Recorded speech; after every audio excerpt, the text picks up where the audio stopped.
Boa tarde a todos. Tá? Agradeço, né, a presença de vocês. Tá? E eu queria agradecer em especial, né, a editora FTD, que está nos patrocinando a vinda do professor Pacheco. Tá? Temos aqui, né, vou falar rapidamente, tem autores, né, a supervisora da nossa escola, né, a supervisora anterior da nossa escola, tem os nossos professores, né, ex-alunas, né, e temos também uma professora da USP-Leste. Como é que é? É esporte? Educação física, né? Professora da USP-Leste. Tá? E com muito prazer, com muita honra, que a gente recebe o professor Pacheco. Né? Na parte da manhã, né, tivemos uma atividade, né, do professor com pequenos grupos e alunos, conversando um pouco sobre um tipo de trabalho que a gente faz com os alunos, né, que são os núcleos, né, são pequenos grupos que trabalham algumas atividades extra-sala. Tá? Não é exatamente um extracurricular, né? É uma atividade complementar na nossa escola. Tá? Então, a conversa foi com esse grupo, esses vários grupos, né, dos nossos alunos. Tá? A gente pede desculpa aos públicos também, né, porque optamos por essa sala, apesar de ser pequenininha, né, porque é a sala que nós preparamos, né, para que pudesse fazer uma transmissão desse tipo. Né, quer dizer, ele está na internet e quem quiser assistir fora é possível, né, com alguma qualidade. Tá? A gente não consegue fazer melhor porque existem limitações na hora de sair da escola e ir para a internet, para a rede internet. Tá? Então, tem uma pequena limitação em função disso, mas a gente sabe que a qualidade do que sai é boa. A limitação é de poder receber aqui, né, que a gente está com um número reduzido. Tá? Talvez se a gente tivesse um local maior, né, a gente teria tivesse assim, muito mais gente aqui na sala. Tá? A gente, inclusive, cortou, né? Que não dá, porque nesse lugar a gente não tem como atender a todo essa solicitação, a gente pediu para que fizesse. Tá? Eu não tenho certeza, mas essas pessoas que não estão aqui podem, através de um chat, né, mandar pergunta e provavelmente, se existirem as perguntas que vêm lá de fora, o professor Mário pode fazer a leitura. Tá? Eu não quero mais, né, perder mais tempo. Né? Eu queria passar, então, chamar o professor Pacheco. Tá? Eu acho que ele não necessita de apresentação, pelo contrário. Né? E aí a gente entra na segunda parte da atividade aqui na escola. Obrigado.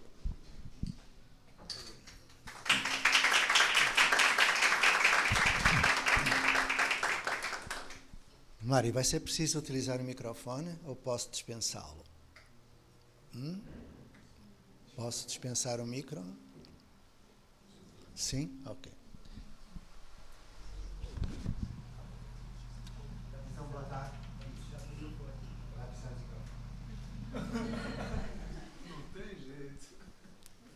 Nós temos que nos adaptar, não é? Então, uma boa tarde a todos e a todas. A minha gratidão para o Armando e para toda a gente que me proporciona este encontro. Espero aprender alguma coisa durante este bocadinho. E como muita gente sabe, eu começo perguntando o que é que querem saber. Então, a partir daqui, vamos conversar. O que é que querem saber?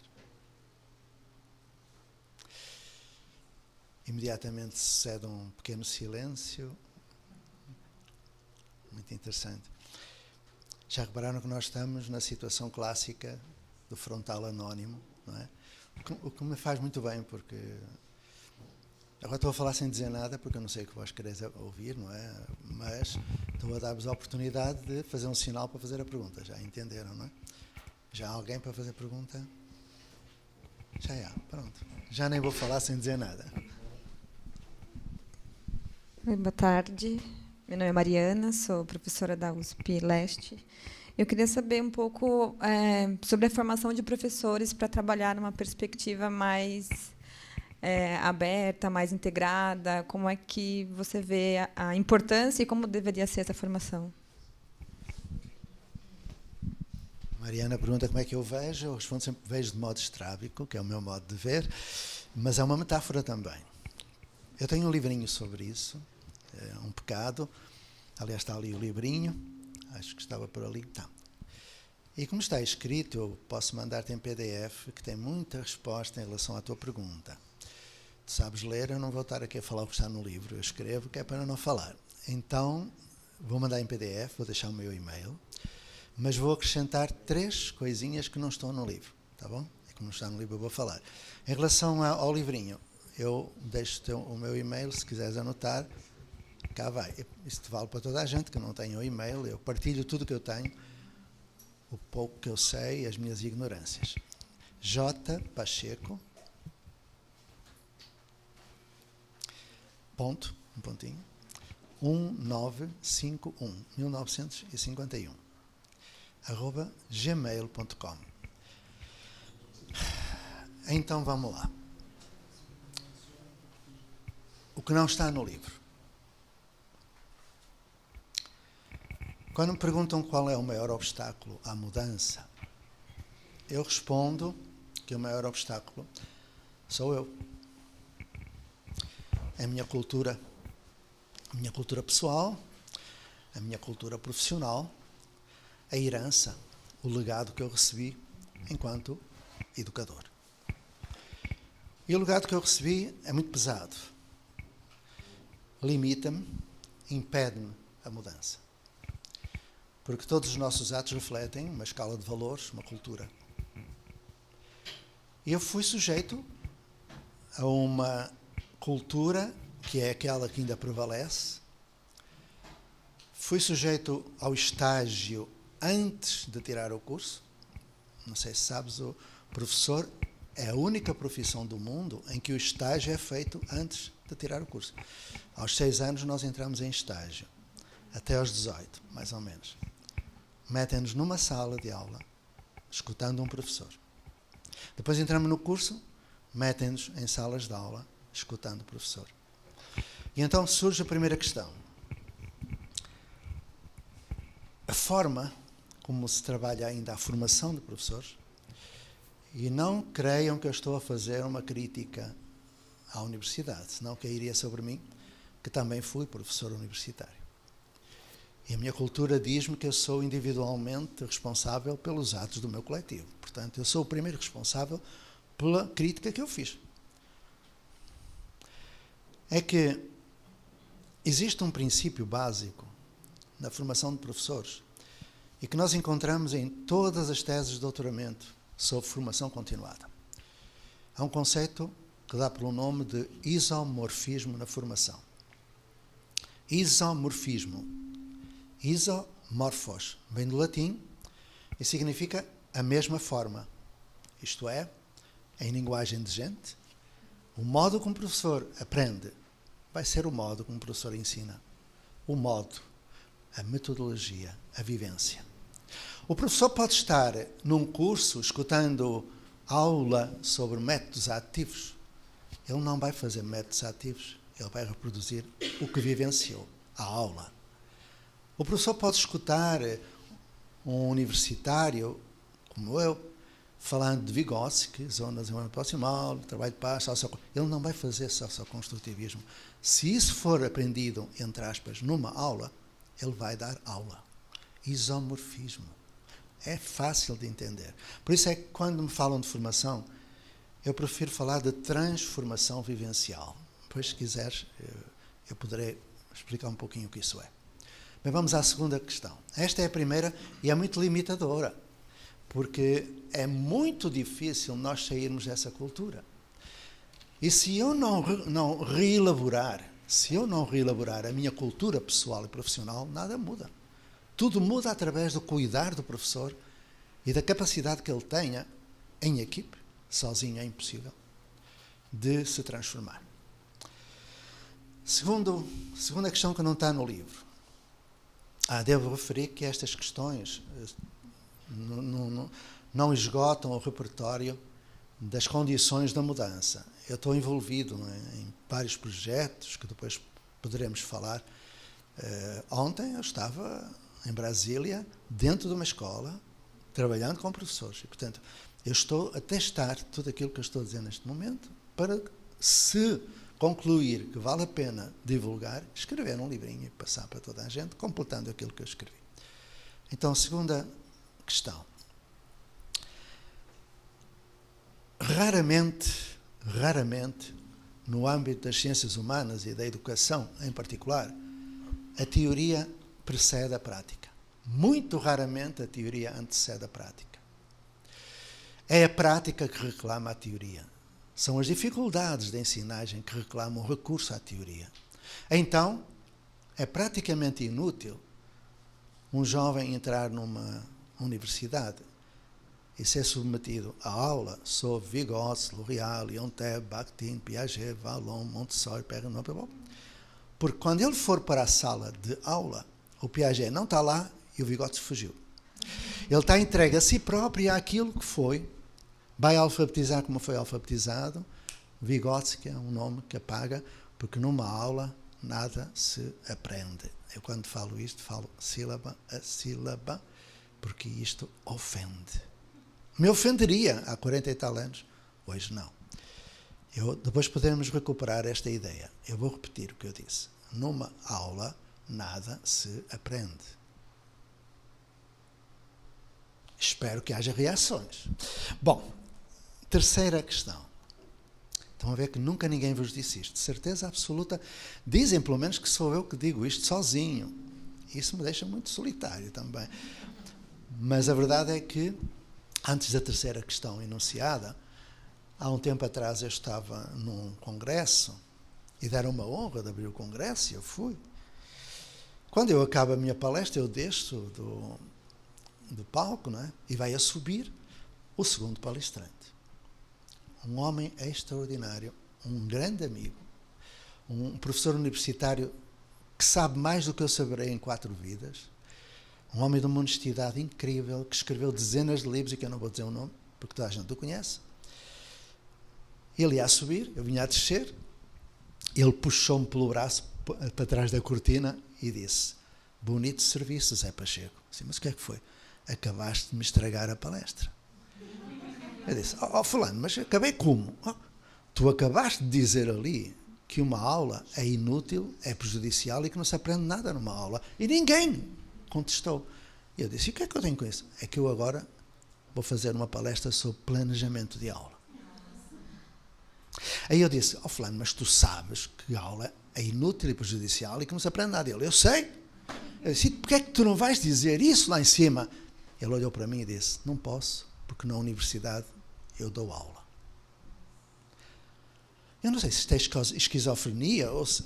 Bem, eu quando fui para a universidade queriam que eu registrasse os sumários da aula. Eu disse, mas eu não dou aula, como é que eu posso fazer sumários? E acabou ali a conversa, não é? Mas a verdade é que isso acontece. Estamos conversados no segundo, ou seja, quando eu tenho uma dificuldade de ensinagem, eu vou buscar nos livros, na internet, nas pessoas, um contributo científico, pedagógico, que me permita pegar nesse contributo teórico, juntar à minha prática e construir uma resposta, uma praxis coerente. A teoria raramente antecede a prática. O que acontece? Quase todos os cursos são o debitar de teoria que o professor leva para a escola e guarda na gaveta. Terceira questão. Eu sei que isto, quem não me conhece já está a imaginar que isto é tudo besteira e é capaz de ser. Eu admito que seja. Estou convicto que não. Quem já me conhece sabe que eu sou assim. Não sou politicamente correto. Falo tudo o que eu sinto e tudo o que eu fundamento na minha praxis. E peço desculpa, estou a falar do que eu faço. Terceira grande questão é esta. Quando o poder público toma consciência, por exemplo, de que os professores brasileiros não sabem alfabetizar, e não sabem, é uma realidade. E eu não estou a dizer mal dos professores brasileiros. Para mim, os professores brasileiros são os melhores professores do mundo. Não sou. Estou a falar sério, não sou puxa-saco. Nunca encontrei gente tão capaz de ensinar. Nunca encontrei. Okay? Não é isso que eu estou a dizer. Estou a dizer que, quando o poder público percebe que tem 30 milhões de analfabetos produzidos pela escola, ele lança um pacto pela alfabetização até aos 8 anos, o que é um absurdo. Qualquer criança com 4, 5 anos já sabe ler, porque é que se vai esperar pelos 8 anos? Mas isso é outra história. Eu sei que nunca ninguém vos disse isto, porque toda a gente funciona um pouco no domínio da zona de conforto. E peço desculpa se alguém se surpreender, eu falo o que eu sinto e o que eu faço. E tudo o que eu falo está assente na lei e na ciência. E peço outra vez desculpa da minha arrogância. Continuando e para acabar. Quando acontece que esses pactos são instituídos, o Estado, os municípios, e muito bem, promovem ações de capacitação, neste caso no âmbito da alfabetização.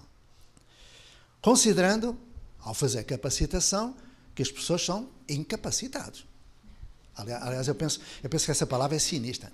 Incapazes, capacitar, é uma coisa horrorosa, mas pronto. Eu sei que as palavras reproduzem cultura, não é? Uma determinada cultura. O que acontece? Consideram o professor como objeto de formação.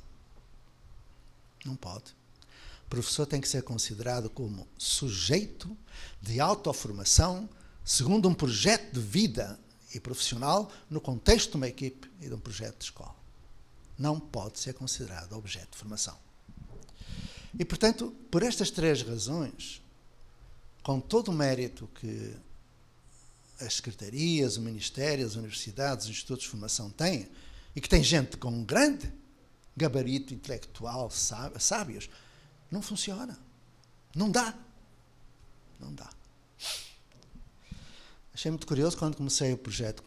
Quando ajudei a começar o projeto Âncora, as professoras perguntavam todos os dias, durante um ano elas andaram a perguntar, então quando é que começa a formação? Eu dizia, há de começar. Mas quando é que começa a formação? Vai começar. E isto foi abril, maio, junho, julho, agora chegámos a dezembro, elas estavam desesperadas, porque no ano seguinte iria começar o projeto. Em janeiro, estavam de férias, mas elas perguntavam, nós podemos ir para a formação? Assim, calma, mas quando? Na última semana de janeiro. Não vale a pena, vamos ver. E foi. Na última semana foi. Porque elas perceberam que a formação é concomitante com a praxis. Tão simples. Quando elas depararam com o primeiro problema, eu estava ali para solidária, fraternalmente, com elas. Quando me perguntam como é que, eu respondo, leva-me lá para o chão da tua escola e eu contigo vou descobrir como. Então aí elas perceberam que tinham de recorrer ao Vygotsky, ao Piaget, ao Deleuze, ao Morin. Foi aí. E recorremos em equipe, com o professor considerado como sujeito de autoformação, com um projeto. Tão simples.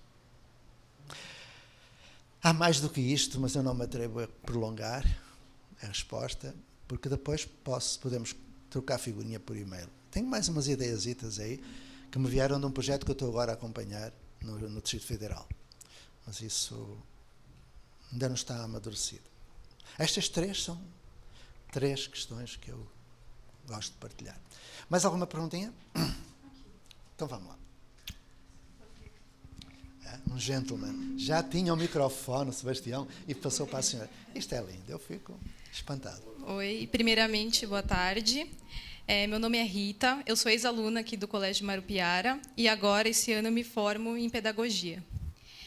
O meu trabalho de conclusão de curso é sobre o colégio, a Escola da Ponte e o projeto Âncora, no qual eu estou fazendo uma análise sobre a gestão, a dificuldade de uma gestão pública e democrática aqui nas escolas municipais do Estado de São Paulo.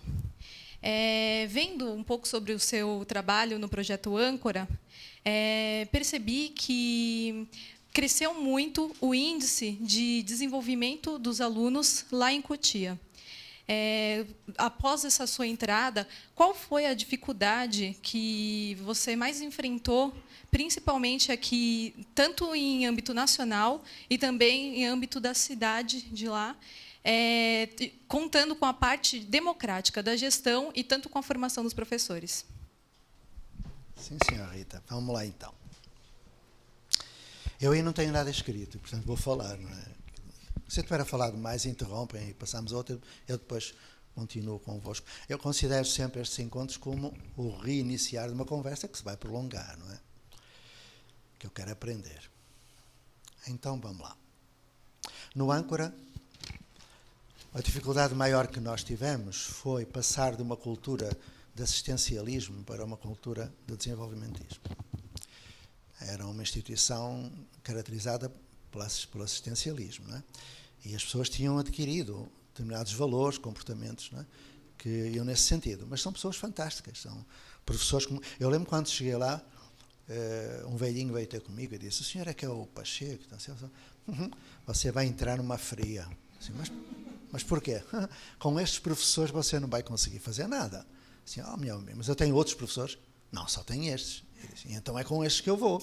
Ele: você é louco. Assim, há 40 anos disseram isso, já se arrependeram. A loucura está aí. Chama-se Escola da Ponte, é a melhor escola do país. Então a dificuldade foi realmente essa reelaboração de cultura da instituição.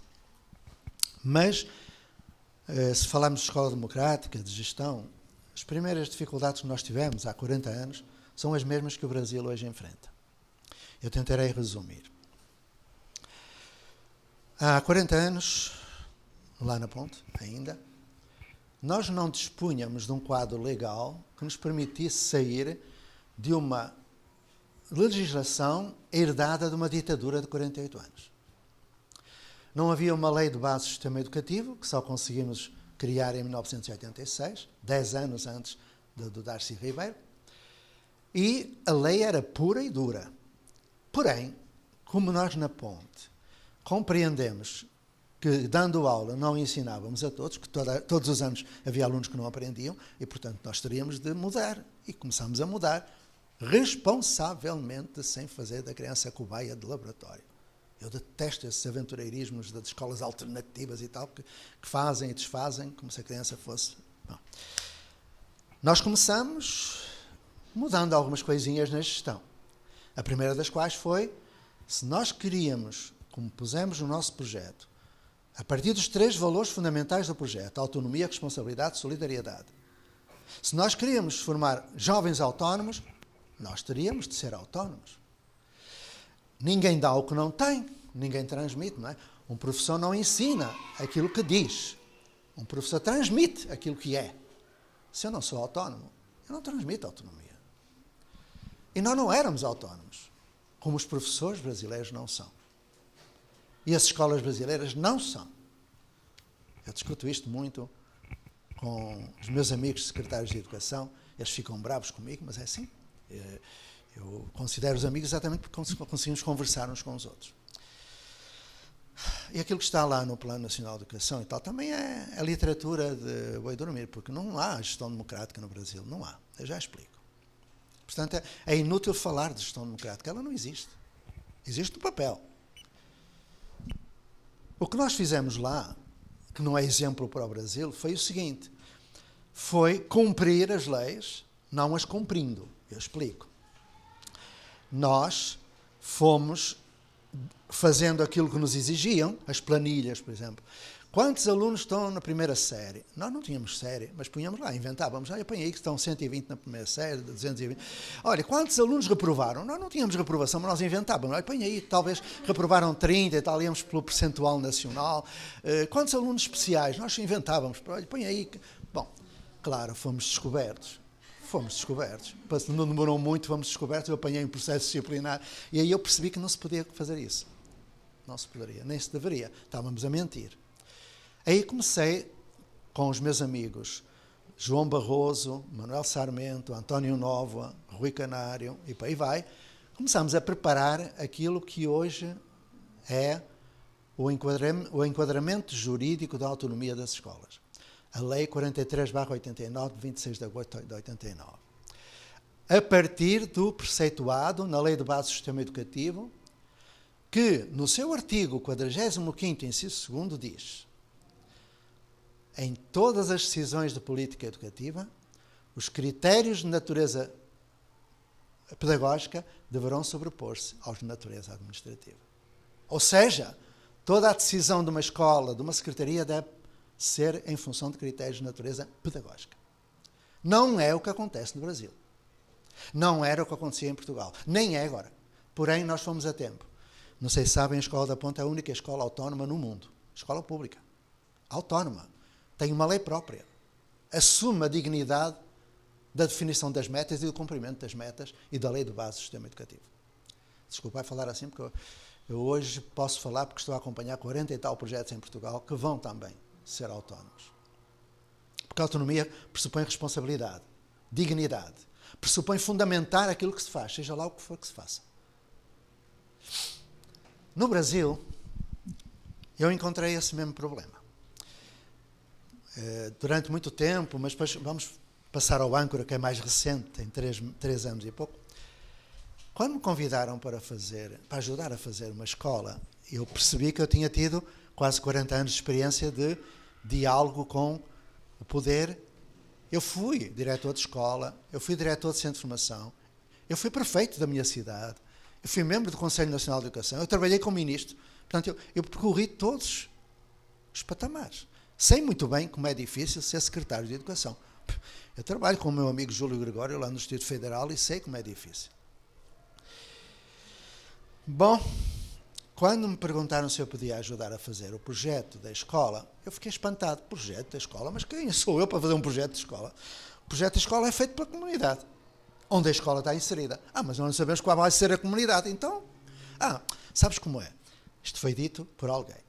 Aqui no Brasil é assim. Quando a gente quer fazer uma escola, entrega um projeto, um regimento interno. E como é que fazem? Há 2 hipóteses, disseram. Ou pedimos a uma professora universitária que nos faça, e até há uma aqui pertinho que ela leva só R$1.000 por projeto, e a gente entrega e é criada a escola. E qual é a segunda hipótese? A segunda hipótese é fazer um xerox da outra escola e mudar a capa. Eu disse, é mais barato. Pois é, então faz um xerox. E fez. É feio, não é? Eticamente reprovável, porque eu sabia perfeitamente que não poderia ser por aquele caminho em que as pessoas entram. Porque os projetos educativos, os projetos político-pedagógicos brasileiros, todos dizem o mesmo. Queremos formar o cidadão autónomo, responsável, criativo, mas fazem o contrário na prática. Eu posso provar isso. E, portanto, as escolas que tenham isto no projeto e tenham aula, por exemplo, são todas fora da lei. Todas. Basta pensar no artigo 12º, 15º, 23º, 24º da Lei de Diretrizes e Bases. Continuando. Aí, o Secretaria de Estado criou a escola do Projeto Âncora, em dezembro de 2011. Foi feio, porque nós mentimos. Assim como nós mentíamos há 40 anos na Ponte. Porque se nós fôssemos mandar um projeto como nós queríamos, respeitando, teríamos de escutar a comunidade, perderíamos um ano com aquilo, ganharíamos talvez, e não havia tempo para isso. Acontece que, decorrido meio ano, nós já tínhamos o projeto verdadeiro, ou seja, aquilo que nós fazíamos. Eu costumo dizer às escolas, minhas amigas, a opção é simples. Ou cumprem o projeto que está escrito, ou se não o cumprem, emendai o projeto escrito, cortai lá a palavra autonomia, cortai a palavra... Porque não fazem nada disso e, portanto, fazem um projeto honesto, ou seja, pondo por escrito aquilo que vós fazeis. Eu não discuto. É aquilo que é. O que aconteceu? Nós fomos fazer a revisão total do projeto e, claro, deixou de haver a tralha pedagógica do século XIX. Não há turmas, não há anos, não há série, não há diretor, não há livro de ponto, não há aula, não há essas coisas que não fazem falta nenhuma, só complicam. Deixou de haver. Regime disciplinar do aluno. Para que é preciso regime disciplinar do aluno? E depois vai. Pronto. Mandámos aquilo para a Secretaria de Estado, através da diretoria. Foi engraçadíssimo. Bom, está aprovado, é evidente, porque estava dentro da lei.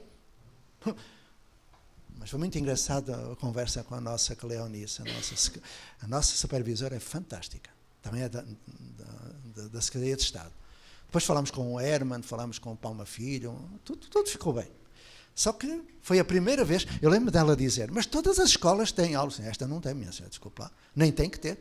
Mas todas têm que pôr lá, como é que é, no banco de dados, ou não sei o quê, não sei o que é que eles inventam para lá, pôr não sei o quê dos sumários, acho que é isso, pôr das aulas. Mas nós não temos aula, como é que... mas tem que não pôr nada, agora arranje qualquer banco de dados que sirva para nós. Lógico. Se as outras escolas dão aula, eu quero lá saber. Será que nunca leram Vygotsky? Ou se leram não entenderam? São analfabetos funcionais? Só pode. Porque uma pessoa que lê Vygotsky não pode continuar dando aula.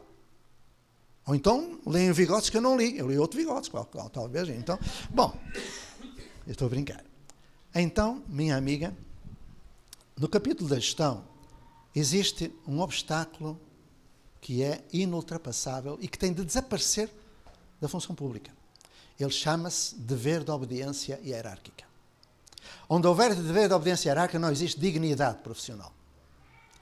O diretor recebe a ordem, não concorda, mas tem de cumprir. O diretor tem toda a argumentação científica do mundo para dizer isto não faz sentido aqui, mas tem de cumprir. E mais, tem de fazer cumprir quem está por baixo, por cima. Que diabo. Que coisa horrorosa. E nós nem nos damos conta disto. Então falar de gestão democrática no Brasil é falar do Papai Noel. Não existe. Não existe. O que pode é, a partir do artigo 15º, haver, e isso está a acontecer, haver negociação de termos de autonomia de escola. Progredindo da autonomia pedagógica, passando para a autonomia administrativa e, finalmente, a autonomia financeira. A escola enquanto unidade de despesa. Está tudo na lei. Só que não está regulamentado. É um dos poucos artigos que não estão regulamentados, dos raros artigos da Lei de Diretrizes e Bases, que já leva quase 20 anos. Quando os termos de autonomia forem negociados, os projetos vão ser coerentes entre a escrita e a prática. Enquanto não forem, estaremos nos IDEBs 5 ou 6 ou 7, que são pífios, miseráveis, estaremos com 56 bilhões de reais desperdiçados por ano em corrupção dentro do sistema educativo, estaremos no 84º lugar do PISA, estaremos no segundo lugar dos índices de desigualdade no mundo, estaremos com 150 assassinatos por dia no Brasil, estaremos com mulheres a ser estupradas 4 em 4 horas, estaremos com tudo isso, porque isto tem a ver com a educação. Tem a ver com uma escola que tem de ser democrática, autónoma, para ser escola. E isso está nas nossas mãos. Eu espero que este ministro compreenda isso. Eu tenho uma fé que nunca tive. Tenho um pressentimento que é desta é que vai. Só que eu tenho muito medo de criar expectativas naqueles que eu acompanho. Eu estou a acompanhar mais de 150 projetos no Brasil, uma coisa louca. Eu não acompanho nada, é evidente, mas eu estou a trabalhar.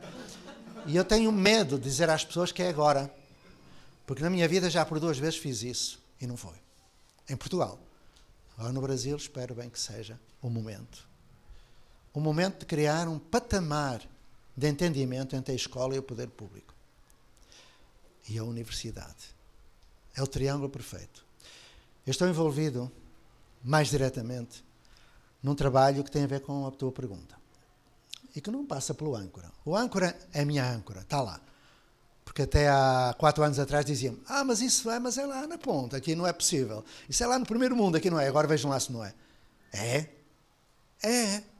Aquelas crianças são os melhores alunos. Não há um problema. O portão está lá aberto, ninguém assalta. No meio de favelas. Não é por acaso. Aquilo que é necessário, resumindo, é definir diretrizes de política pública sérias, coerentes, que não existem.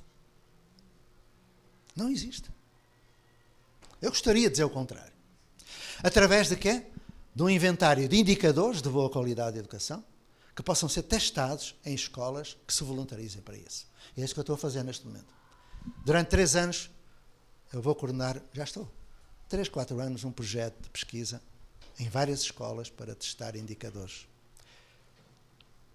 E aquilo que eu compreendi é que há 2 grandes áreas onde é preciso intervir. A primeira, essa. Eu chamo essa cuidar da pessoa. Cuidar, ter respeito pelo professor. Ter respeito. E ter respeito é conferir-lhe a possibilidade de ser um profissional crítico, reflexivo das suas práticas, como diria o Donald Trump, autónomo, e só se consegue ser autónomo com os outros. Ninguém é autónomo sozinho. Equipe, projeto. Cuidar da pessoa. Isso significa o quê? Mudança no modelo de gestão. Lógico. Não poderemos ter um modelo de relação hierárquica. Isso é herança do coronelismo. Isso é herança. da monarquia, isso é herança do Império, porque o Brasil teve o azar de ser o único país da América do Sul em que não passou da monarquia para a República. O único que passou da monarquia para o Império. Lógico, vieram os barões, vieram tudo isso, e hoje temos nos nossos genes, eu digo nossos porque metade minha é brasileira, a outra metade também, não é? Uma Ferreira Goulart fala. Então é isso. Esta é a primeira intervenção, tem a ver com a gestão. Cuidar da pessoa do professor, cuidar dele, torná-lo, não é, capaz de perceber que é digno à sua profissão e que ele, independentemente do que faça, que fundamente, que viva aquilo que escreve. É assim. Segundo, e aí tem a formação, tem tudo isso que eu já falei. Segunda questão. Esta é mais delicada, porque se prende com a primeira. Reconfiguração da prática escolar. Lógico. E é aqui que eu fico zangado com o poder público. Muito zangado. Eu discuto muito com secretários de educação, discuto fraternalmente. Porque posso discutir, eu não tenho dever de obediência hierárquica com ninguém, eu não sou brasileiro, não devo nada ao secretário, eu converso. E gosto de conversar com eles. Com eles e com elas, é quase tudo mulher. Essa questão é muito mais difícil de ultrapassar. Porque a escola não pode continuar a funcionar num modelo herdado da Revolução Industrial. Não pode. Não se percebeu isso. Porquê é que há classes de apoio? Porque o modelo não funciona. Porquê é que as pessoas estão doentes? Porque o modelo não funciona. Porquê é que há bullying? Porque o problema é o modelo. Quando eu pergunto às pessoas, dão aula? Damos. Ok, não tenho nada contra. A seguir eu pergunto, porquê é que dá aula? Lógico, é como a minha amiga Madalena, quando vai para as palestras, Madalena Freire. Eu acho, não acho. Fundamente. É logo. Nós somos profissionais. Nós distinguimos-nos dos outros, dos leigos, porque nós sabemos fundamentar aquilo que fazemos. Quem é que pode fundamentar a essência de uma aula? Quem é que fundamenta a essência de uma turma? Quem é que fundamenta? Ninguém.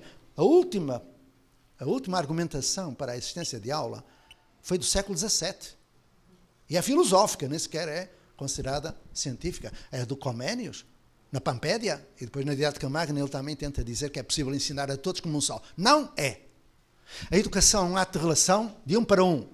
É um vínculo afetivo que se cria e que permite que haja aprendizagem mútua. E numa turma não existe. Eu estou a falar contigo, Rita, mais ninguém. Se por acaso alguém acolhe e integra, é acidental. É contigo. Através de projetos. Portanto, não pode haver aula. Meus amigos, não pode haver aula. O problema é a transição. Porque eu não quero insegurança nos professores. Eu não quero insegurança. Agora, é preciso definir o que é isso de aula. Muitas vezes eu vou a colégios que parece que é aula, não há outras coisas, com o nome de aula. Porque está tão intrincada a palavra de aula que até na lei de diretrizes e bases aparece 2 vezes. Aparece. Está tão intrincada a ideia de aula que até o Salman Khan, quando põe os seus vídeos na internet, as pessoas chamam vídeo-aula. Porquê é que há de chamar vídeo-aula? Aquilo não é aula nenhuma. Quando um professor de física nos Estados Unidos reinventa o Vygotsky, chama-lhe aula híbrida. Aquilo não é aula. Que diabo, vamos ver se a gente se entende. Eu não tenho nada contra a aula. A aula teve o seu tempo, mas foi na academia do Platão. E até a Idade Média, não é? Mas agora reparai. Se até aqueles guardiães do tempo da escolástica, que são os jesuítas na Catalunha, acabaram com a aula, com a turma, com a série, com tudo o que é escola do século XIX. O que é que nós estamos aqui a fazer? Quando pomos um banco de dados numa secretaria estadual em que é preciso pôr lá o que é que se faz numa aula, o que é isto? E trabalho para casa, o que é isto? Que loucura se apossou dos nossos governantes. Eu não entendo. Não entendo, olha como eu fico. Eu tremo, porque eu sou velhinho, ando a dizer esta há 40 anos, ninguém escuta. Eu tremo, eu emociono-me. Não consigo falar calmo disto. É uma tristeza. Peço desculpa de falar alto e de me irritar. Então é isso. Finalmente, se tu juntares o cuidar da pessoa, que implica a formação, uma outra gestão, etc, etc, etc, e o pagamento justo, qualquer professor brasileiro de escola pública pode ganhar no mínimo 15 mil reais. No mínimo. Eu provo. Eu sou assim, olha aí, eu provo, olha aí tudinho. Porque educar no Brasil é desperdiçar. E as vítimas são aqueles professores que ganham uma miséria de um salário. Pronto. É possível, portanto, cuidar do professor. Quando se conseguir cuidar do professor, E se fizer a reconfiguração da prática, que ela é concomitante, nós chegaremos ao epílogo. Será possível conceber novas construções sociais de aprendizagem. É que eu chamo comunidade de aprendizagem. Há falta de melhor. Há dias alguém me perguntou: professor Pacheco, e quando você conseguir que haja comunidades de aprendizagem, substituindo a escola do século XIX, você fica satisfeito e tal? Assim, não. Aí eu vou procurar estudar as comunidades de aprendizagem para acabar com elas e fazer outra coisa, certamente a seguir, que é melhor do que elas. Lógico, nós somos incompletos, não é? A incompletude freiriana. Eu tenho que estar sempre a aprender. Estar em projeto é estar em fase instituinte permanente. Lógico, tão simples. Então é isso. Depois eu tenho umas coisinhas escritas que posso mandar também sobre isso. Tá bom. E se quiserem ler o livrinho, eu fiz uma malandria, aliás fiz várias, mas a última malandrice foi aquele livrinho que ele está, Aprender em Comunidade, que é gratuito. Basta pedir à editora, eu penso que ela vai mandar. Não tem direitos de autor. O que eu fiz ali foi mostrar ao Brasil que tem tudo o que precisa. O futuro da educação do mundo está a nascer no Sul. A melhor educação do mundo está no Brasil. A pior também, mas a melhor está no Brasil. O Brasil tem essa característica, a contradição. Tem os melhores teóricos do mundo e tem os maiores falastrões que andam aí a ganhar dinheiro nos congressos e economistas a falar sobre educação. Uma coisa complicadíssima. A escrever para a revista Veja, a falar na Globo. Eu fico impressionado como é que um médico pode falar de educação. Será que eu posso fazer intervenções cirúrgicas? Posso, com certeza, porque se ele fala sobre aquilo que eu faço, eu vou fazer aquilo que ele faz, lógico.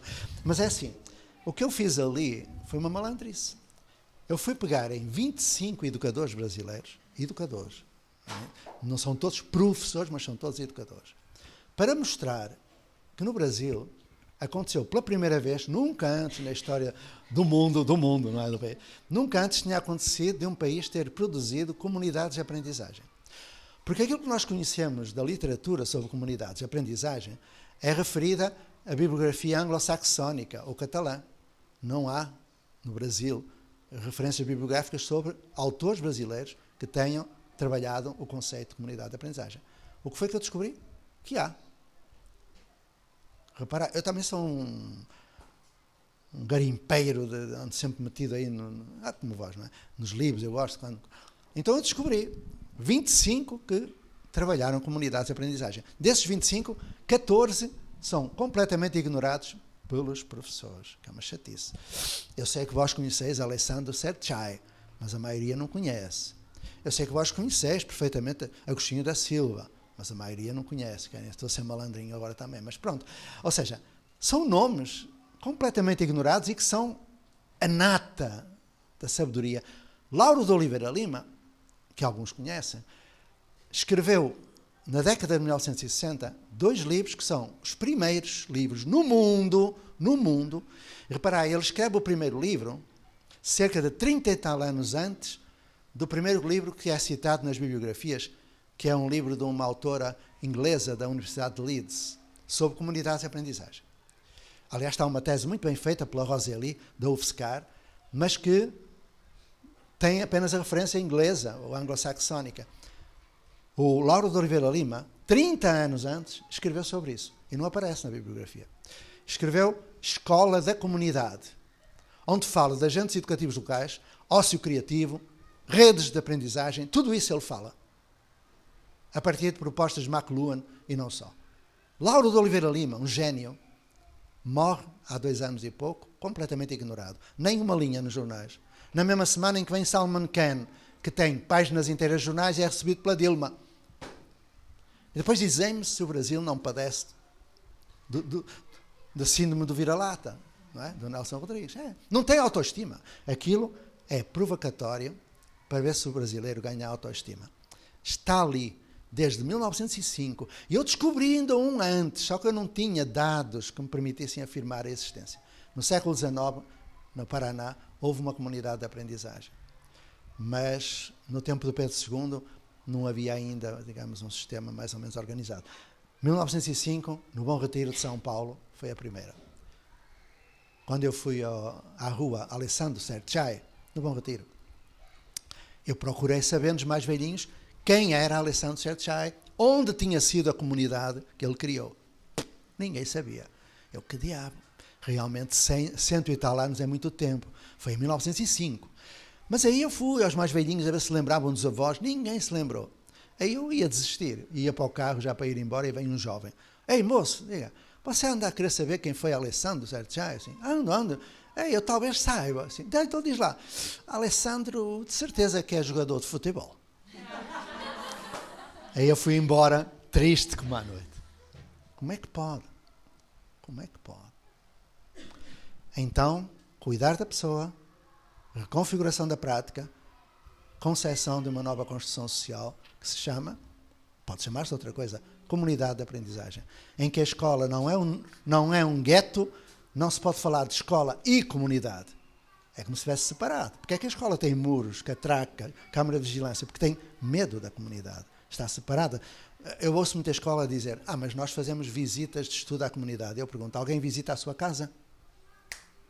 A escola é um nodo de uma rede de aprendizagem colaborativa a que se chama comunidade de aprendizagem. Aprendemos na igreja, na praça, em todo lugar. Isso já está a acontecer no Brasil. Não é o oba-oba de mais uma moda, nem um paliativo. É um espaço e um tempo de aprendizagem em que se aprende desde o pré-natal até à morte, ou ao desencarno, ou à mudança de estado, conforme a crença. Em que se aprende aprendendo e ensinando. Onde se desenvolve, onde se produz projetos de desenvolvimento, sustentabilidade, onde se produz coesão nacional, onde se produz qualidade de vida, onde se produz humanidade. Comunidade de aprendizagem. Eu sei que isso é a nova forma, a nova construção social. E pode ser. Hoje, já acontece no Brasil. Eu acompanho muitas, cada qual a seu modo. Ixi, esta resposta foi longa. Mais perguntas? O Sebastião queria fazer. Professor, temos uma pergunta de alguém que está nos assistindo. Posso fazê-la? Pode, Mário. É da Fernanda Passos. Ela pergunta o seguinte: como os alunos da Escola da Ponte, ou que estejam em escolas que ainda bem fogem ao sistema tradicional, se enquadram nesse mundo tradicional, vestibular e competição no mercado de trabalho? E ela completa: como podemos fazer essa transformação tão importante na educação, quando aparentemente o sistema no mercado de trabalho estimula a competição? Essa pergunta era-me feita há 40 anos, e com razão. Era uma pergunta pertinente. Então, mas quando eles saírem daqui da escola, então eles vão passar no vestibular, e então eles vão se adaptar a esta sociedade e tal. Hoje já temos resposta. Respostas com teses de doutoramento e pós-doc, inclusive. Histórias de vida. Os alunos da Escola da Ponte, os egressos, são os melhores no vestibular. Eu fico triste. Eu quero que todos sejam melhores, mas que culpa eu tenho que nas outras escolas não se aprenda. São os melhores nos exames nacionais. Eu tenho uma tristeza imensa deles serem os melhores, porque eu não quero que haja melhores. Para haver melhores tem que haver piores. Eu não quero que haja piores. Quanto à adaptação, eu tenho em particular uma história de vida, que é um dos meus filhos, que é professor. Eu falhei na educação dele e ele acabou professor, vai viver pobre toda a vida. E eu percebo como ele se enquadrou, porque eu vivia o dia-a-dia dele nas outras escolas e na universidade. Nós preparamos os jovens numa matriz axiológica bem definida. No âncora são 5 valores que conduzem a nossa praxis. Na ponte são 3 valores, para além de outros, claro. Nós preparamos-los segundo uma visão do mundo diferente, uma visão de sociedade diferente que não aquela corrupta, violenta em que nós vivemos. Segundo uma outra concepção de ser humano e de relação humana. Eles adquirem, porque eles praticam uma aprendizagem antropofágica. Eles absorvem o que nós somos. E se nós somos solidários, eles são solidários. Não se prepara para a cidadania. Vive-se e aprende-se no exercício da cidadania. Esses alunos, ex-alunos, eles vivem esses valores. Basta dizer que, estando o meu país em crise profunda, muito desemprego, muito suicídio. Eu propus ao meu filho André, de 39 anos, professor de matemática, que ele viesse para o Brasil. Qual é o pai que não ama o seu filho e o vê numa situação daquelas, num país em crise? É uma tristeza aquele país. Ele respondeu-me, talvez um dia vá para o Brasil, mas não vou enquanto o meu país estiver em crise, porque precisa de mim. Yes! Eu queria aquela resposta. Mas, claro, gostaria mais de ter os meus netos cá. Bom, então eles vivem os valores que foram adquiridos na praxis da ponte, mas também sabem respeitar as culturas onde eles chegam. Eu explico. Mas no princípio não foi assim. Agora vou admitir que no primeiro ano que nós fizemos o projeto, fizemos uma besteirada total, porque não percebemos isso. Porque nós fizemos muita besteira. Quando nós começávamos, o Vygotsky ainda não era vivo, ele já tinha morrido, mas ninguém sabia que ele existia. Eu estou a falar antes da Emília Ferrero. Já perceberam? A Emília Ferrero começa em 1979, eu estou a falar de 75, 76. Antes da Emília Ferrero, portanto, muito antes dessa gente toda. O que é que nós tínhamos? Nada. Nós íamos motivados pela necessidade de mudar a nossa prática, para que todos aprendessem, todos. Não há necessidade de classe de apoio, nem de recuperação, nem EJA, não é preciso para nada.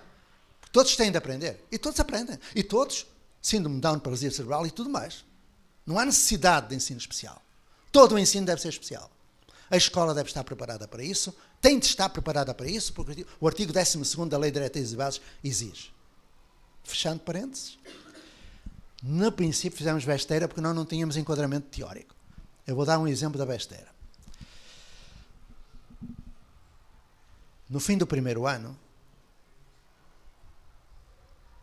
em 1976, saiu uma turma inteirinha para outra escola. Nessa época nós somos muito prudentes. Nós começamos só com o primeiro ciclo, depois é que foi como no Âncora. No Âncora começamos com o jardim de infância e até ao 4º ano, depois fomos juntando, agora vamos começar o ensino médio no próximo ano e por aí vai, devagarinho.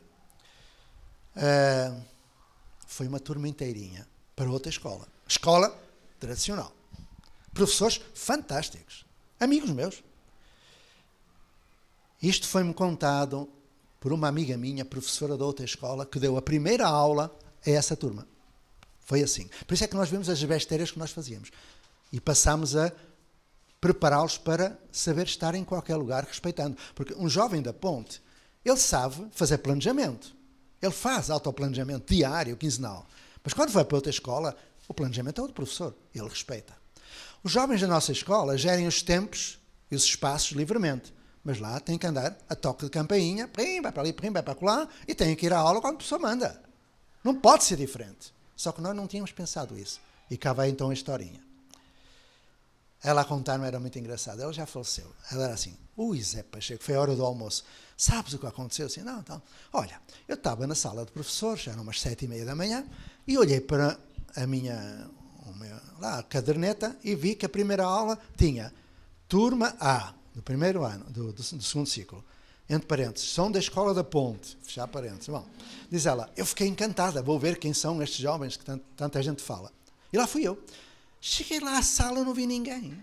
Porque todos os primeiros anos, eles, quando eu chego à sala, eles estão lá, meninos, põe-os em fila e mandam-os entrar.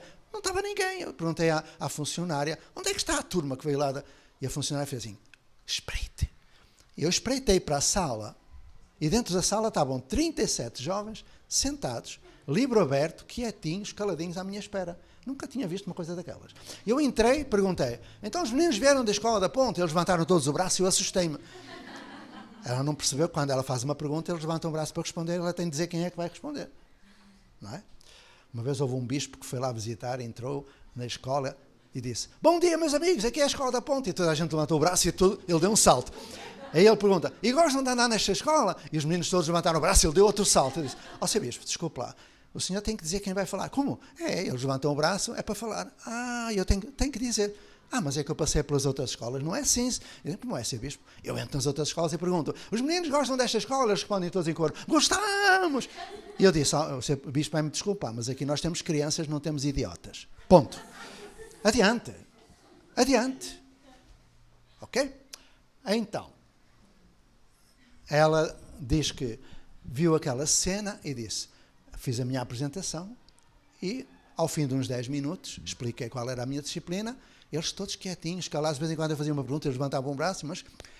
Aí eu disse, bom, meus meninos, a aula de apresentação é assim, são 10 minutinhos, e nós voltaremos daqui por 2 dias para dar a aula, mesmo a primeira aula a sério.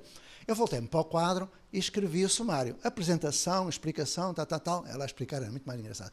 E voltei-me para trás e eles estavam todos com o braço levantado. Eu disse, diz ela, será que eles querem falar? Ora, aí está. Português leva um certo tempo a perceber isso. Então, aí, portuguesa também. Então, mas estão a pensar que há anedotas de português, não há muitas, só há uma. O resto é tudo verdade. Então, eu gosto muito de falar assim. Ela diz, olhei para o primeiro que estava e perguntei, tu queres fazer uma pergunta?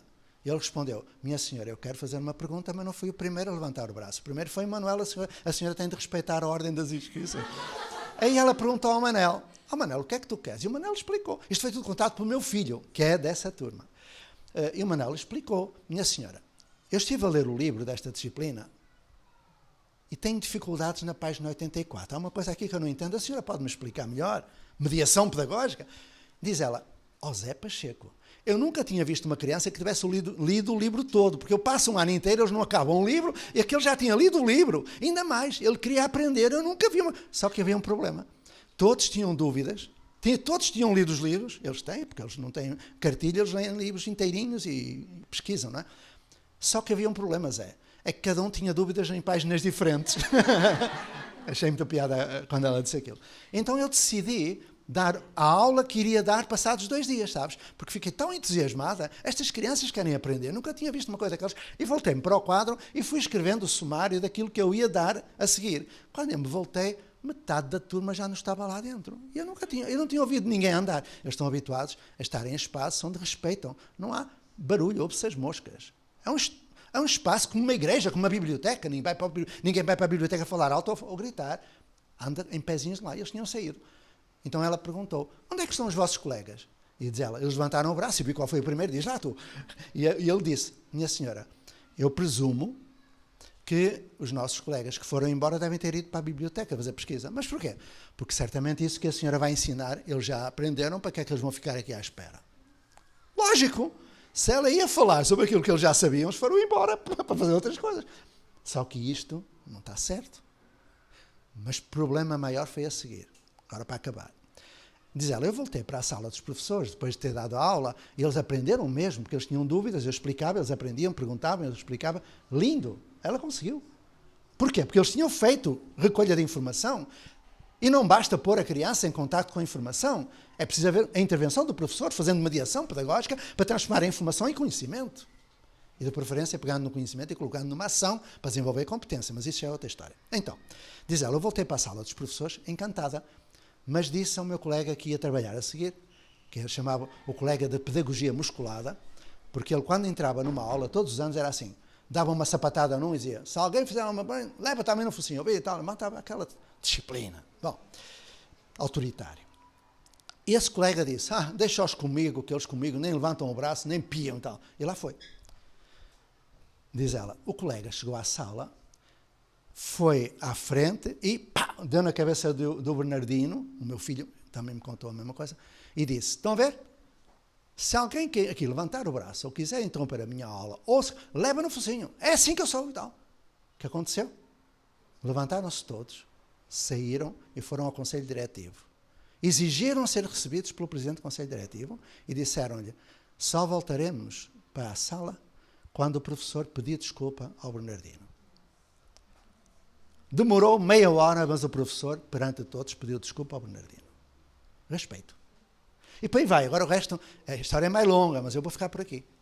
Dei uma ideia do cognitivo, do desenvolvimento cognitivo, eles já tinham lido o livro, sabiam tudo e queriam saber mais, e das atitudes.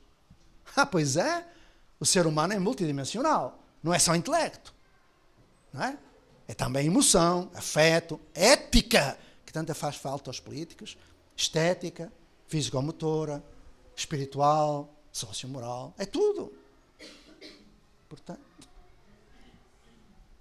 tão simples, que até dói ver que as pessoas não entendem isso, ou se entendem, não fazem. Mas isso é outra história. Então, a Fernanda Passos, pela internet, creio estar já esclarecida. Os nossos jovens sabem dançar conforme a música, como eu costumo brincar. Vão para qualquer lugar e respeitam as regras do jogo. Têm de respeitar. Olha eu aqui, eu que sou um produto da ponte, eu respeito. Respeito esta posição, porque eu acho que deve ser, porque é aquilo que decidiram. Posso não concordar, mas tenho que viver essa situação. Porque é o hábito, percebe? O ritual de cada lugar. Eu já fui aos templos de várias igrejas e os rituais são diferentes, mas eu assumo que durante aquele tempo estou ali para cumprir um ritual. Eu respeito. Posso não concordar com a crença, mas respeito o que eles fazem. Mais perguntas?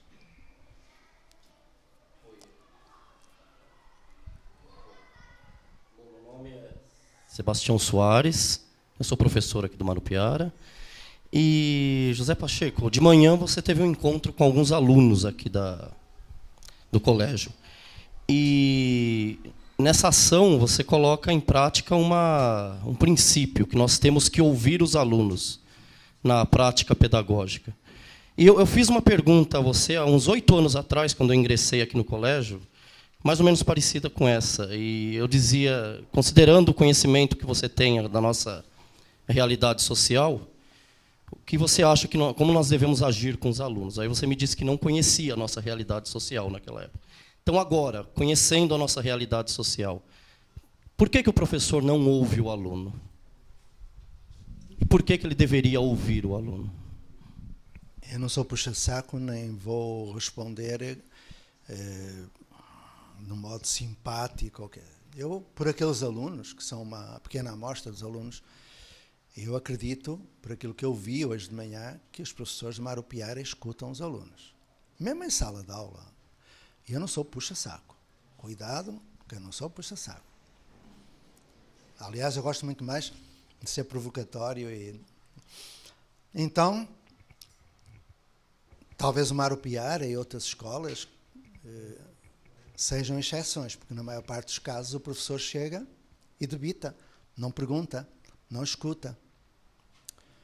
Aqui penso que é diferente. Aliás, só pergunta quem já sabe a resposta. E tu, Sebastião, sabias a resposta. Um amigo que já morreu há muito tempo escreveu um livrinho que era: se não sabe, por que é que pergunta? Portanto, é mesmo assim. Então, a tua resposta está na tua pergunta. Eu penso que no Marupiara que se escuta.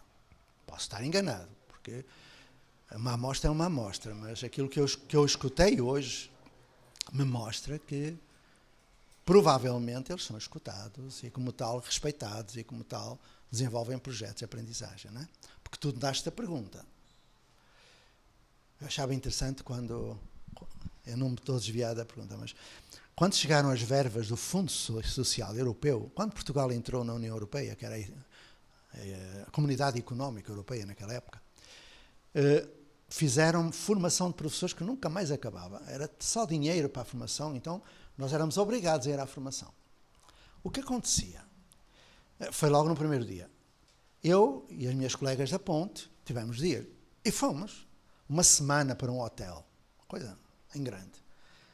Primeiro dia de formação. Estavam 250 professores num espaço e chega um professor universitário, maravilhosa criatura, inteligente, simpático, bondoso, todos os atributos de um professor. Só que o homem chegou e começou a passar transparências. Naquele tempo não havia internet. Transparências. Manda uma transferência para lá e começa a ler a transparência como se eu fosse analfabeto e não soubesse ler. Eu sei ler. Ele dá... Eu olhei para as minhas colegas, eles olharam para mim. Não importa qual era o assunto. Aí eu fiquei... Esperei mais um bocadinho a ver se aquilo mudava. Mas não. Eu espeta a segunda transparência e volto a falar. Mas o que estava lá nas transparências já sabia. Para que é que eu estava ali? Aí eu levantei o braço. O homem continuou a mandar transparências. Ao fim da quinta ou sexta, eu levantei o braço, estive ali, passados 5 minutos, mudei de braço. Porque o homem não via que eu queria falar. Eu estava lá na frente. Aí... o homem diz: o senhor quer dizer alguma coisa? Finalmente, eu só queria dizer que isso que o senhor está a falar realmente é importante, mas eu já sei isso. O senhor importa-se de me tirar uma dúvida? Ele: como? Olha, tenho esta dúvida e tal. O homem olhou para mim e disse: não, eu tenho de dar esta aula e eu vou continuar a fazer isto. Sim, meu amigo, mas se eu já sei isto, o que é que eu estou aqui a fazer? E ele: há mais alguém? E as minhas colegas todas levantaram o braço. Era uma filhinha. E ele ficou a olhar para elas. Há mais alguém? Mas ninguém levantou o braço. As outras 200 e tal estavam habituadas a chegar a um lugar e iam papagaio para papel, e elas não podiam fazer pergunta. Aí eu disse, o que é que eu vou fazer? E ele, olha, o melhor é o senhor sair realmente, porque está aqui a perder tempo. Pois estou. Então saímos, todos em carreirinha, fomos embora. No dia seguinte, quando nós voltamos, segundo dia de formação, vem uma senhora professora universitária fantástica, não duvido nada, aliás foi minha colega depois, era maravilhosa. Ela chega, o que é que ela faz? Pim, transparência. Aí eu levantei o braço e ela disse, o senhor é que é o professor José Pacheco? Sim. O colega já me disse, pode sair. Saí eu e saíram as outras todas em carreirinha. Nós. Não é? O que acontecia ali era exatamente um choque de culturas. Os professores entram na sala, têm a sua aula planejada, o conteúdo definido, eles começam a debitar. Lógico. Isomorfismo. Basta lá saber porquê. Então eu penso que se escuta. O grande problema é quando o aluno não responde e não pergunta. No Brasil, eu fui procurar pesquisa sobre a capacidade de pergunta de modo espontâneo. E há uma pesquisa, de há uns 15 anos atrás. As conclusões da pesquisa são estas. Até aos 5 ou 6 anos de idade, mais de 90% das crianças fazem pergunta de modo espontâneo. Porque é que o céu é azul, de onde vêm os bebés, tudo isso. No fim do ensino fundamental, menos de 10% ainda fazem pergunta. No fim do ensino médio, menos de 1%. Por isso é que eu percebi, quando eu trabalhava no ensino fundamental, eu entrava na sala e dizia, bom dia, meus amigos. E aquela criançada toda, bom dia, tio, está bom, tio, está bonito. Hoje eu ficava encantado com aquela reação. Quando eu trabalhei no ensino médio, eu entrava na sala e dizia a mesma coisa. Bom dia, meus amigos. E aqueles jovens de 16, 17 anos, bom dia. Já não era mau. Aquele urro. Quando eu fui trabalhar na universidade, fiz a mesma coisa. Primeira aula entre aspas, entrei no espaço e disse, bom dia, meus amigos. Eles escreveram, bom dia, meus amigos. E depois riscaram. Uma tragédia tinha acontecido. Eles tinham deixado de fazer pergunta.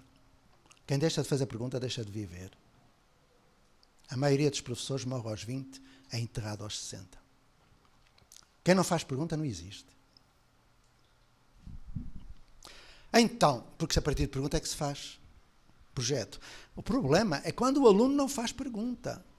E exatamente aí, quando recebíamos os jovens, eu lembro de um, em particular, só para concluir, um jovem que veio com Ritalina, desinteressado, desmotivado, violento, aquelas coisas todas que inventam, como se houvesse dificuldades de aprendizagem. Não há. Há dificuldades de ensinagem nos professores. Não há aluno especial. Há professores com necessidades educativas especiais. Então, vamos ver se a gente situa a questão no lugar. Eu sou assim.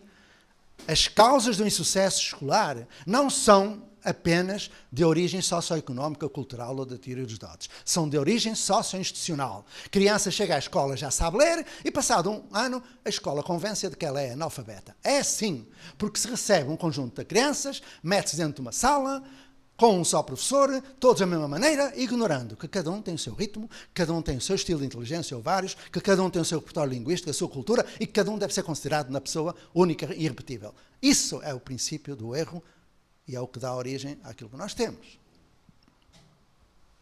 Então, quando essa criança chegou, desinteressada, desmotivada, era o Nuninho. Aí eu, ao fim de meia hora, ao máximo, eu vi que ele não fazia nada, estava lá, dava pontapés aos colegas debaixo da mesa e tal, e os colegas já estavam irritadíssimos. Eu sentei-me junto dele e perguntei-lhe, então, quando é que começamos a trabalhar? O que é que tu queres saber? O que é que tu queres aprender? O que é que tu queres fazer? Ele olhou para mim e disse, não quero nada. Assim, o que é que tu queres saber? Já lhe disse, não quero nada. Então diz-me lá o que é que tu queres saber. Eu sou uma sarna. Eu continuo. Uma vez tive meia hora, até que ele começou a chorar e disse, você não é meu pai. Você não me pode obrigar. Sim, pois não. E eu, com toda a calma, o que é que tu queres saber? Lógico. É a velha tática da tortura chinesa de pinguinha a pinguinha. Pim, pim, até que ele desata a chorar e é preciso a catarse. Acabámos o ano de 2014, vamos agora para o 2015. Bom, então, esse Nuninho chegou um momento em que ele disse, eu na outra escola não fazia nada. Assim, mas porquê é que tu não fazias nada? Você não sabe porquê? Mas ele falava assim, eu disse, fala-me com jeitinho, que eu estou a falar contigo com jeitinho. Está bem. Você não sabe porquê? Mas assim muito suave. Eu disse, não, explica-me. É que eu sou disléxico e não fazia nada. Ah, tu és disléxico? Sou. Eu estendi-lhe a mão, eu sou o José Pacheco, muito prazer. Que eu saiba, disléxico não é nome de pessoa. Mas ele estava numa identidade que o colocava numa zona de conforto e de não aprendizagem. Claro que naquele momento deu-me vontade de ir à outra escola e perguntar quem foi o professor do Nuno. Ele vinha, me dava-lhe 2 bofetadas e voltava para a minha escola. Porque nem há que explicar. Quando um professor concebe a ideia de que uma criança disléxica não tem que aprender, esse professor deve mudar de profissão. Bom, mas eu que sei até, estava num dia bonzinho e pronto, eu continuei. Ouve lá, Nuno, mas olha que aqui vais ter que aprender. Ele, mas eu não quero fazer nada, mas vais fazer. E voltei-me para os outros do grupo e disse, meus amigos, eu volto aqui daqui por meia hora, eu quero ver o Nuno com um projeto pronto, um roteiro de estudo e uma primeira pesquisa. E eles, deixe connosco, professor. Deixe connosco, claro. Pressão social, equipe. Ele não podia desobedecer. Não podia. Meia hora depois eu voltei. Estava ele a fazer a primeira pesquisa, lá no livrinho e tal. Maravilha, hoje é um homem de 40 e tal anos, maravilhoso. O Nuno Ávila, que eu gosto, que é meu amigo, e que não iria aprender, porque coitadinho, era dislexo, e coitadinho, não fazia nada, e coitadinho, rei que o parte, não tenho piedade de ninguém. Eu interesso-me para as pessoas, sou educador. Então, não há ninguém que não faça pergunta, porque eu faço pergunta. Quando havia momentos muito interessantes em que eles diziam, pronto, quer que eu lhe diga o que eu quero? Alguns diziam assim, mas diz com calminha. Pois, olha, eu quero, por exemplo, deixe-me ver, eles começaram, matemática, assim, queres? Porquê? Ele, porquê? Sim, porque queres estudar matemática. Então, o que é que tu queres? E ele, quero aprender os dígitos. Assim, porquê? Ele, porquê? Sim, diz-me porquê queres aprender os dígitos. Ele, pois, até que ele dizia o que queria. Porque há um tempo atrás eu estive com alguém que é maravilhoso, disponibiliza para colégios uma estrutura, uma plataforma digital onde são os conteúdos todos, e nos colégios, ele orgulhoso dizia, e eu acho que deve ter orgulho, que nesses colégios os alunos já não tinham aula, eles aprendiam e escolhiam os conteúdos que queriam estudar, escolhiam os conteúdos, porque estavam lá e eles podiam. Aí eu perguntei, e porquê é que eles escolhem esses conteúdos? E a pessoa olhou para mim, o quê? Porquê é que eles escolhem esses conteúdos? Ele disse, nunca tinha pensado nisso. Lógico, o que é que adianta escolher raiz quadrada se eu não sei para que é que se... Vale a pena escolher. Escolher é a partir daquilo que eu quero enquanto objetivo de um projeto que é meu, que é de outros, e a partir daí sim, o professor é que escolhe. Se ele precisa de fazer um campo de futebol, ele vai ter que aprender trigonometria, então põe aí no roteiro de estudo, aprender seno, tangente. Olha, é o professor que integra no roteiro de estudo aquilo que ele vai precisar enquanto ferramenta para aprender aquilo que precisa de fazer. Lógico, mas há toda uma... As perguntas são nesse sentido. O que é que tu queres? Porque o professor não existe para preparar projetos para os alunos. O professor existe para construir projetos com a comunidade. Porque todo projeto tem uma dimensão pessoal, do currículo subjetivo, e uma dimensão comunitária, tem utilidade social. O professor não existe para fazer planejamento de aula, porque a aula é inútil e prejudicial. Existe para, mas se fizerem, continuem a fazer. Quando eu descobri que a aula é inútil, eu continuei dando aula. Era aquilo que eu sabia. Só que tinha uma hora, das 8 às 9 de quarta-feira, em que eu fazia diferente. É isso que eu recomendo. Devagarinho. Grandes metas, pequeninos passos. Então, não existe para fazer planejamento. Existe para ensinar o aluno a planejar-se. Saber gerir tempos, espaços, recursos. Porque se não ensina o outro a planejar-se, se vai controlá-lo totalmente, ele acaba por ser inadimplente. Ou vai eleger político corrupto, porque não tem senso crítico. O professor não existe para dar aula, mas para ensinar a construir roteiros de pesquisa, aprender a pesquisar, que é selecionar, comparar, avaliar, analisar, criticar, comunicar, sintetizar informação, para transformar em conhecimento. E o professor existe para fazer mediação pedagógica, estabelecer ali um diálogo com. O professor não existe para aplicar a prova é inútil, não prova nada. Eu vou repetir. Prova não prova absolutamente nada. Existe para fazer avaliação. De preferência sem classificação.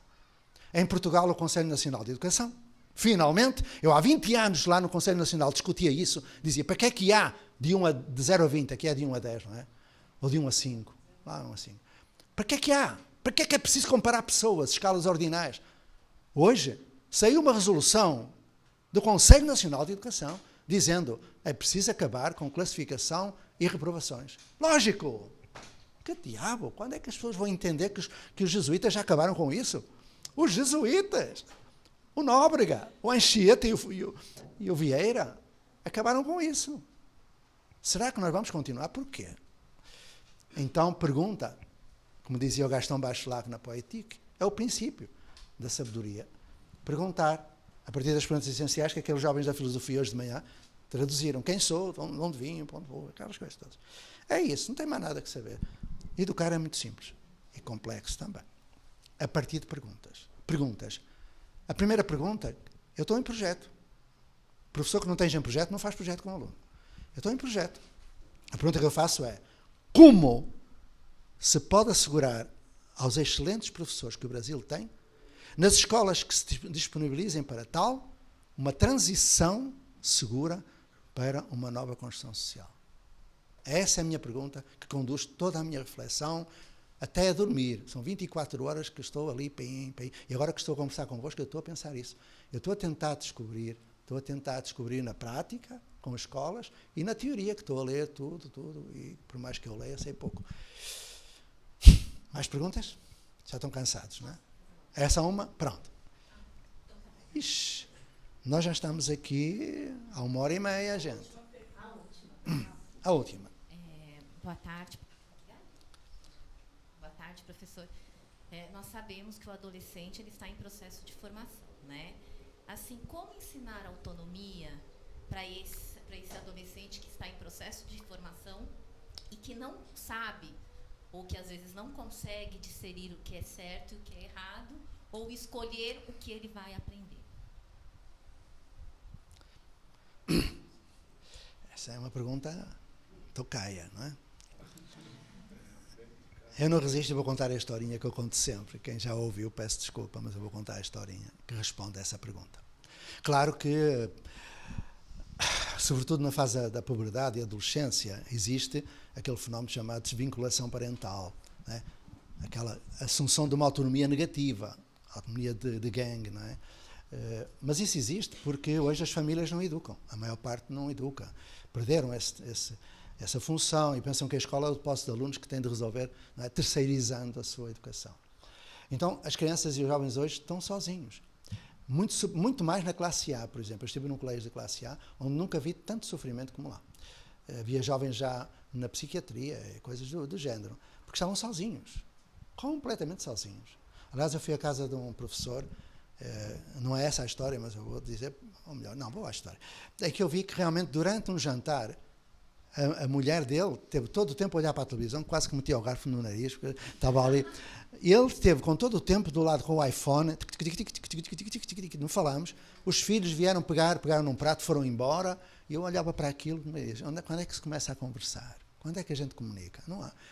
Nunca tivemos tantos instrumentos de comunicação e nunca tão solitários nós estivemos. Lidando. Hoje é muito mais difícil. Sobretudo mais difícil quando chegam criancinhas, que nem são jovens propriamente ditos, que são os monstrinhos, não é? Eles chegam à escola, não escutam ninguém, não reconhecem ninguém, não identificam ninguém, o outro não é pessoa, ele é... Estão a perceber? Está numa crise tremenda. Eu não sou velho, eu sou idoso, é evidente, mas não sou velho. Eu sei ver as coisas de uma forma, enfim, atual. Mas então vamos à questão, vou-te responder como é que se age com esses jovens. E a história, peço desculpa, a Rosinha, penso que a irmã também já ouviu, e mais alguém, é uma história que eu conto muitas vezes e que responde à pergunta, penso eu. Já ouviste a história dos 7 jovens da FEBEM? Já? Ah, então pronto. Se alguém já ouviu, pode ir embora, porque eu vou contar. É como o outro, não é? Como o outro. Levanta a mão e vai embora. Não, eu conto rápido. 7 jovens chegam num ônibus da polícia, da Fundação Casa, de lá. Isto foi há 37 anos atrás. Algemados, fuzis, enfim, um aparato incrível. Eu perguntei, o que é que se passa? E a senhora veio ter comigo, era uma psicóloga. No tempo em que o psicólogo nem tinha estatuto reconhecido, mas ele já havia. E ela disse, mas aqui é que é a Escola da Ponte? É, minha senhora. Ah, ainda bem, quer dizer, nós ouvimos dizer que vais aqui fazer milagres. Minha senhora, milagres não, a gente faz o que pode com o que sabe, coitados de nós. Não, é que nós temos aqui 7 jovens que nenhuma escola aceita. Sabem? Olha, este mais velho, ele matou num assalto, deu um tiro na cabeça de um... Olha, este aqui, que tem 16 anos, ele pôs um professor em estado de coma, noutra escala, dentro da escola, deu-lhe pontapés na cabeça para matar o professor. Assim, pronto, está bem, mas já quero saber o que é que a senhora quer. Olha, é que nós estamos com um problema. Estes 7 são os piores lá. E se nós não fizermos nada por eles, aos 18 anos eles vão embora, o mais velho já tem 18, eles vão para o mundo do crime. Se por acaso vós puderes salvar algum, se puderes falar um bocadinho com eles, a ver se algum quer ficar aqui, e a gente traz-lo todos os dias. E foi assim. Nos anos seguintes, a Fundação Casa ficava a mais de 50 km. Eles vinham de manhã e depois vinha o ônibus para levar à noite. Só com uma diferença. Já não vinham policiais dentro, nem psicólogos. Eles iam e vinham só com motorista. Ok, então vamos lá à historinha. E tiraram-lhes as algemas, e eu disse, podem entrar. E os polícias diziam, calma, lá fora. Tal. Eles ficaram lá fora. Olha que eles são perigosos, deixe-os entrar. Eles entraram, eu perguntei, importa-se sentar? Eles sentaram-se. E eu falei com eles. Perguntei, o que é que querem saber? Eles olharam uns para os outros como quem diz, isto é uma tocaia, não é? Não responderam nada. Eu fui à segunda, este é o primeiro pilar da educação da Unesco, o aprender a conhecer. Como eles não responderam nada, eu fui ao segundo pilar, o aprender a fazer. E perguntei, o que é que querem fazer? E o mais novo disse, olha, ó tio, aqui a gente pode fazer o que quer. Sim, pode. Só não pode chamar tio, nem tia. Sabem de onde vem a palavra tia, não sabem? Ou não? Não leram? Professor assim, tia não. Tia é a macaca que não pode ter filhos, tem de cuidar dos macacos, dos filhos dos macacos que morrem. Sabiam isso? Bem da etologia.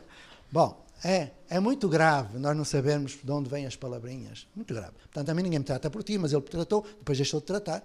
Sou o professor Zé. Ele disse, olha, o que eu quero você não me vai deixar, porque as outras escolas não deixaram. Assim, mas aqui podes. Posso? Diz lá o que queres. Eu tenho uns pássaros, gosto muito de pássaros, só que os pássaros fazem barulho, sujam tudo lá na FEBEM. Se eu pudesse trazê-los para cá, eu posso vir para esta escola? Assim, podes. Posso trazer? Podes. Ai, que bom. E onde é que vais pôr os pássaros? Segunda pergunta. E diz o mais velho, olha, eu trabalho na construção civil, sabe? Quer dizer, eu não tenho cabeça, quando mato alguém eu vou preso, mas eu trabalho na construção civil. Se por acaso quiser, eu aprendi num condomínio a fazer um viveiro para pássaros. E ele explicou, é muito grande, tem árvores dentro e os pássaros andam lá em liberdade e tal. Eu perguntei, tu sabes fazer? Sei. E vais fazer sozinho? Não, está aqui a galera. Eu já tinha uma ideia de projeto e uma equipe. A seguir, continuei. Olha, como é que é esse viveiro? E o mais velho, olha, vou-lhe explicar. A gente mete uma base de betão, depois uma cantoneira de alumínio para suportar. Espera um pouquinho. Quantos metros de cantoneira? Ele, isso eu não sei. E vós? Não. Então vamos pegar aí numa coisa que se chama roteiro de estudo, para pesquisa. O que é isso? Escrevam. O que eu preciso de saber para fazer um viveiro? 2 pontos. Saber fazer medições. Sistema métrico. Metro. Múltiplos, submúltiplos da medida de comprimento. À volta o que é que vai ter? Vai ter uma tela à volta. Quantos metros quadrados vão comprar? Nós é que vamos comprar, com certeza. E tanto expor aí, então. Calcular a despesa, calcular o desconto, saber calcular a área do retângulo, metro quadrado, múltiplos, submúltiplos, medidas de área. Sabem o que é uma planta? Não, então põe aí. Saber o que é uma planta, a orientação. O que é uma escala? Sabem o que é proporcionalidade direta? Não, então põe aí. Saber o que é proporcionalidade direta?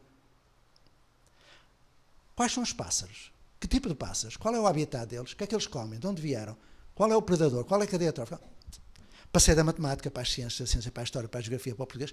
Ao fim de meia hora, tinha construído com eles um projeto e um roteiro de estudo com 74 conteúdos da grade curricular que eles teriam de aprender para fazer um viveiro. 74 conteúdos, de todas as disciplinas. Aí eu disse, meus amigos, é isso que vós quereis? Mas a gente tem que aprender isto, você vai me ensinar? Não. Mas então vós ides lá dentro, falais com os nossos colegas, nós tínhamos os alunos, já sabiam pesquisar, como se procura isso que vós precisais. Eles vieram logo os policiais, assim, calma, deixai-os ir, mas eles são perigosos, deixai-os ir. Eles lá espalhados. 9 dias depois, eles tinham aprendido 74 conteúdos da grade curricular, que puseram em prática fazendo um viveiro. O que aconteceu? Eles foram pesquisar, Não sabiam nem consultar um índice, mas tinham uma equipe de jovens que os ajudaram. Olha aqui, vais à página tal, estás a ver tal. Não sabiam consultar um dicionário, aprenderam a consultar um dicionário. Aprenderam a recolocar o livro com a lombada para fora, sem prejudicar nada, na ordem que ele tinha. Aprenderam a selecionar informação, a analisar, a criticar. Aprenderam a transformar a informação em conhecimento com a ajuda dos professores tutores e mediadores. Aprenderam a transformar o conhecimento numa ação, ou seja, gerar competências. E o Père Renaud ainda não tinha nascido naquela época. Então, ele só escreveu o livro passados 30 anos quase. Sabem aquela coisa das competências. Só que há um problema, o Père Renaud nunca fez, não é? E lá nós fizemos. É a única diferença. Ele escreveu, é fundamental aquele livro. Agora reparai, porque não é aqui que acaba a história. São jovens, entre os 13 e os 18 anos. Quando eles acabaram, eles foram a um dispositivo que nós temos lá, que é, eu já sei e posso ajudar, e puseram. Quem quiser aprender, 2 pontos, como se calcula a área do retângulo, o que é uma planta, o que é um predador, o que é... Venha até connosco amanhã que nós ensinamos. Avaliação é partilha de conhecimento. Quando perguntaram a uma criança, naquele filme, quando sinto que já sei, se já viram, não aparece essa cena que dá o título ao filme, mas eu vi essa cena.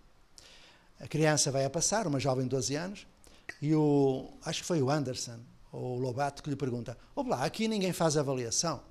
E a jovem responde, aqui há avaliação, não há prova, que prova não prova nada. Ela já estava catequizada, é evidente. Aí o realizador diz, mas explica-me lá como é a avaliação. E ela respondeu, olha, na outra escola nós fazíamos prova, mas não aprendíamos, sabe? A gente punha na cabeça, a decoreba, punha a prova e depois esquecia. Aqui não é assim. Aqui nós fazemos projetos e depois nós aprendemos mesmo os conteúdos. Sabe porquê? É que nós temos que partilhar. Eu vou-lhe explicar. Quando eu sinto que já sei, e deu o título ao filme, eu partilho com os meus companheiros aquilo que eu sei. Isso é avaliação. Lógico. Competição. Para quê? Finalizando a história. Sexta-feira, 4 horas da tarde, final da Assembleia. Todas as sextas há uma Assembleia. Centenas de jovens saem da Assembleia, sentam, já estou a sentar, que eu estou a ver a imagem, os cabelos arrepiam, sentados à volta do viveiro, e vêm os 7 da fé, vêm com cartolinas, com a explicação de todo o processo, pegam umas cadeiras, põem lá e começam a explicar.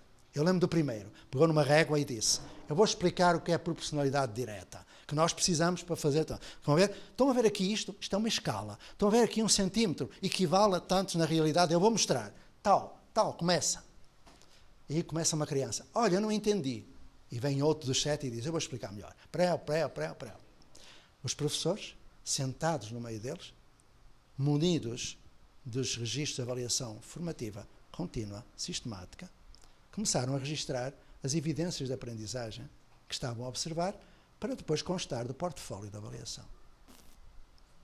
Ao fim de 1h30 em que ninguém foi ao banheiro, estava explicado todo o processo e os professores perceberam que eles tinham aprendido 74 conteúdos da grade curricular nacional. Aliás, aprenderam mais. Só que faltava o resto. É que eu estou a falar do domínio cognitivo. E eles ofereceram-nos a cereja no bolo. Quando eu pensava que tinha acabado, eles perguntaram, alguém mais tem dúvidas?